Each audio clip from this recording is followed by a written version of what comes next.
한포진이란 손바닥, 발바닥에 발생하는 습진이죠. 수포나 가려움이 대표적인 증상입니다. 손바닥, 발바닥, 특히 이제 손가락 사이가 가장 자주 발생하는 부위고요. 호발 부위가 땀이 발생하는 부위하고 비슷하기 때문에 땀을 의미하는 한자를 써서 명칭을 하지만 실제로 한포진은 한간이나 땀과는 직접적인 인과관계가 없다고 알려져 있습니다.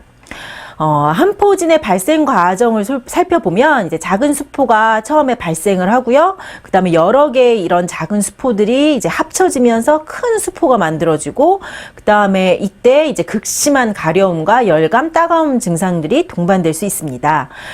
보통은 2주에서 3주가 지나면 표피가 탈락되면서 이제 호전된다고 하지만요. 한포진은 재발 확률이 아주 높은 만성적인 질환입니다. 한포진을 치료할 때는 급성기 표피 탈락 시기가 있는 경우와 이제 만성화하거나 재발한 경우에 맞춰서 치료를 좀 나눠서 세워야 합니다. 급성기를 거쳐 표피 탈락의 시기까지 이어지는 환자에게 가장 중요한 것은 이제 스포와 2차 감염이 발생하지 않도록 하는 것입니다.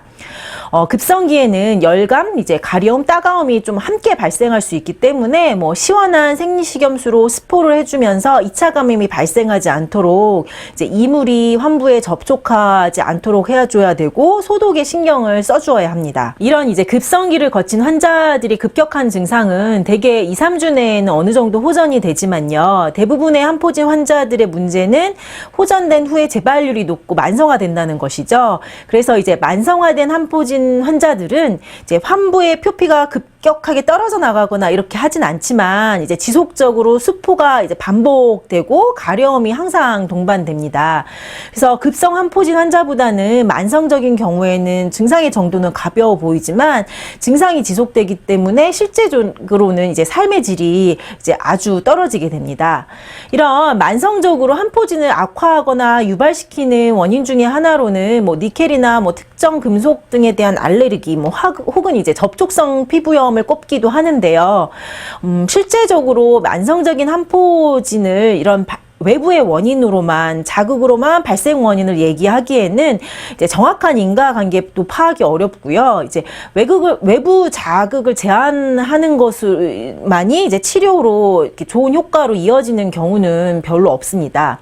그리고 이제 실제적으로, 통계적으로 아토피 피부염을 앓고 있는 환자들이 한포진을 경험하는 확률이 높다. 그리고 스트레스나 이런 것들이 한포진을 악화시킬 수 있다라는 점을 보았을 때, 한포진은 이제 외부의 자극에 의한 이제 외인성인 습진이라고 한정짓기보다는 인체 내부의 문제로 인해 발생하는 습진이다, 내인성 습진이다라고 생각하는 것이 더 설득력 있어 보입니다. 한포진 치료에 보통 스테로이드 외용제를 사용해서 염증을 진정시키는 것은 일시적으로 증상을 완화시켜주지만 스테로이드 외용제의 부작용 자체가 있기 때문에 장기적으로 사용 자체가 불가능하고요.